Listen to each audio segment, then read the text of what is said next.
Ang tanong, nasusolusyonan mo ba yung problema araw-araw? Nagiging oportunidad ba? Ito lang yung sikreto sa success, oh. Ito lang yung sikreto. Whenever magkakaroon ka ng mga challenges, ng mga problems in life, kung nagagawa mo ito laging oportunidad, magiging successful ka. For example, pagdating sa physical fitness, mataba ka, problema. Mataas ang blood sugar mo, problema. Mataas ang high blood mo. May high blood ka, mataas na high blood pa. May high blood ka, problema. Ang laking problema. Ano lang kailangan mong gawin? Pag napagtagumpayan mo, naging physically fit ka, you become healthy, is that success?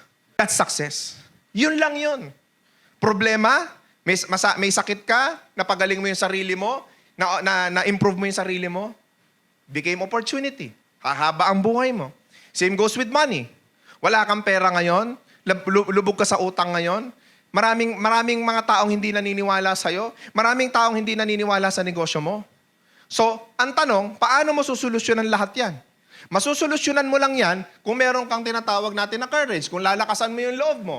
And if you will take that risk, that big risk sa buhay mo, di ba? Na i-give up mo kahit mga mahal mo sa buhay, na i-give up mo yung oras mo sa mga bisyo mo, na i-give up mo yung magsasacrifice ka ng mga kaibigan mo para lang matupad yung mga pangarap mo, matuto ka sa negosyo, maging mas magaling ka na tao, maging mas matalino kang tao, at pag naabot mo na yung pagiging magaling at pagiging matalino, alam mo na ngayon kung paano kumuha ng mga customer, lumalakas na unti-unti yung negosyo mo.